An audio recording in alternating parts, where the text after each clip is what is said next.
सुबह मैं उठी हूँ, दानिश ने मुझे वीडियो दिखाई है मेरी।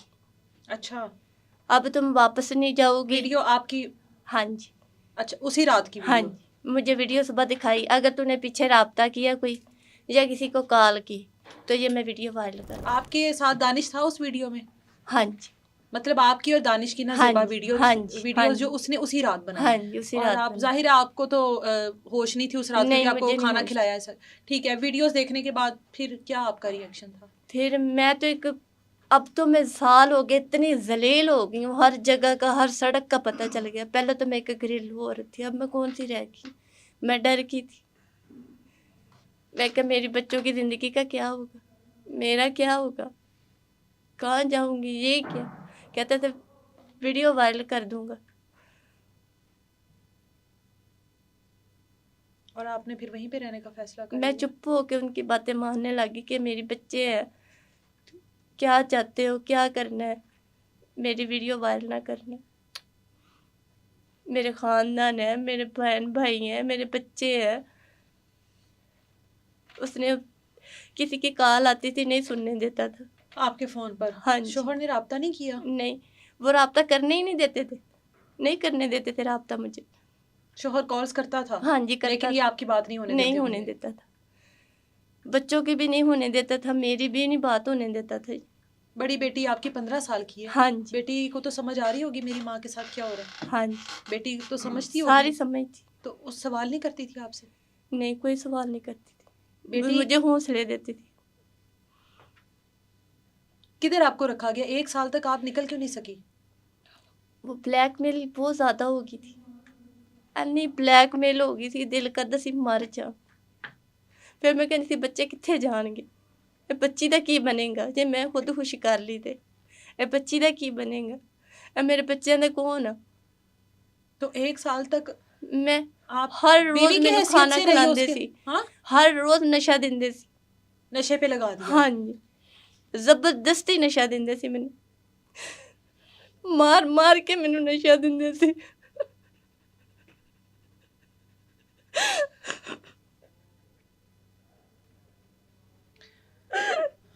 मैनू मार मार के नशा दिंदे सी।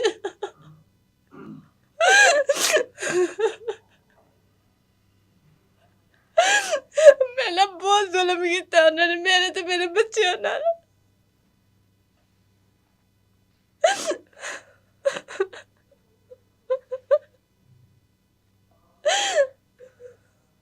मेरा उन्होंने सारा कुछ खत्म कर दिता, मेरा घर, मेरे माँ बाप, मेरे बच्चों की जिंदगी खत्म कर दी है। मैं कित्थों इंसाफ लवा, मैं कित्थे जावा, मैं कित्थे जिंदगी गुजारा अपनी जाके, मैं कित्थे रखा अपनी जवान तेरू।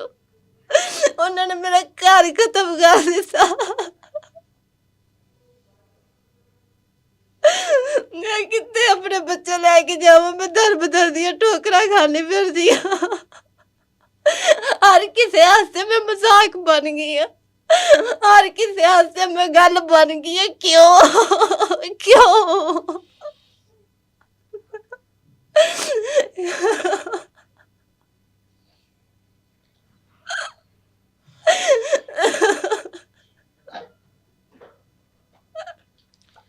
चलो हौसला करो, अल्लाह आपको हिम्मत दे। अभी आप इतना कुछ फेस कर कर आई हो, तो आगे भी अल्लाह आपको हिम्मत दे इन तमाम चीज़ों से फाइट करने की। क्यों मैंने थाने च दलील किया जाता पे, अदालतां च मैनू दलील किया जाता क्योंकि मेरे को पैसे नहीं है। उन्होंने को पैसे उन्होंने थाने च चाह पिलांदे आ, मैनू झिड़के दिंदे आ। मैनू भी इंसाफ ला दो, मैनू भी इंसाफ चाहिए अपना। क्यों मेरा घर खराब किया, क्यों मेरे बच्चों की जिंदगी तबाह की। मैं उन्होंने की किया सी, की चाहिए सी उन्होंने मेरे को। 1 साल किस जगह पर आपको रखा गया? आप बता रही थी जिस जगह पर आपको रखा गया ना वहाँ पर बिजली होती थी, ना पानी होता था। नहीं होता था। जब उनके मोहल्लेदारों ने पूछा कि ये बच्चे कौन है, बच्चे तो बच्चे होते हैं, खेलना तो होता है, आवाज़ तो आती है। मेरे को पता हुण साडा घर बदनाम हो जाएगा। फिर इन्होंने एक उत्थे ना बिजली ना पानी, उत्ते सानू रखिया। मैं रहिंदी रही हाँ ਸਿਰਫ ਇੱਜ਼ਤ ਦੀ ਖਾਤਰ। ਮੇਰੇ ਬੰਦੇ ਨਾਲ ਰਾਬਤਾ ਨਹੀਂ ਮੈਨੂੰ ਕਰਨ ਦਿੰਦੇ ਸੀ, मेरे बहन भरावां नाल मैनूं राबता नहीं करन। वो समझते होंगे कि चली गई है किसी के साथ। हाँ जाहिर है वो तो यही समझते होंगे। उन्होंने गलत समझा, हर दिन उन्होंने गलत समझा भैन भराइयां कि साडी भैन ही गलत आ। उन्होंने नहीं पता कि मैं किसी मजबूरी च बैठी हाँ। और नशे पर अलग लगाया हुआ था। नशा दिंदे सी, रोज़ नशा, रोज़ नशा, नशे दे दे के मेरा हाल देखो की किता पिया उन्होंने। मारते थे बहुत ज़्यादा, मेरे चेहरे ते निशान है, मेरे जिस्म ते निशान है। आप 1 साल तक उसके साथ रही हो, मियाँ बीवी की तरह रही हो, चाहे वो आपकी अपनी मर्जी तो शामिल नहीं थी, आपको जिस तरीके से भी उसने इस्तेमाल किया, आपकी मजबूरियों का फ़ायदा उठाया, आप हामला भी हुई हो। हाँ जी, 2 दफ़ा हामला हुई हूँ मैं। 2 दफ़ा उन्होंने घर में मेडिसिन खिला के बच्चे ज़ाया करवाए हैं, मुझे तकलीफ़ में डाला है, मुझे तड़पाया है। मुझे बस मौत नहीं आती थी, मैं हर तकलीफ़ से गुजरी हूँ, बस अल्लाह ने मुझे मौत नहीं दी। मुझे मौत नहीं आई उस दौरान, मैं बहुत तकलीफ़ से गुजरी हूँ। है कोई इंसाफ के लिए, कोई गरीबा का भी बन जाए, कोई गरीबा से भी खड़ा हो जाए, नदिया ना रुलन तो। सारे थाने पैसे वाले दी गल सुनते हैं, सारे वकील पैसे वाले ना डरते, साडे रियल से नहीं है कुछ भी।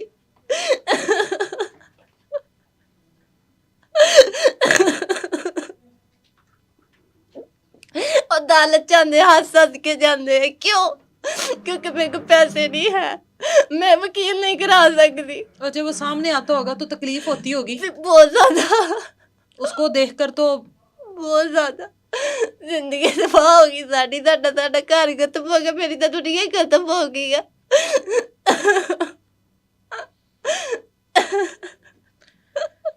कैसे निकली वहाँ से?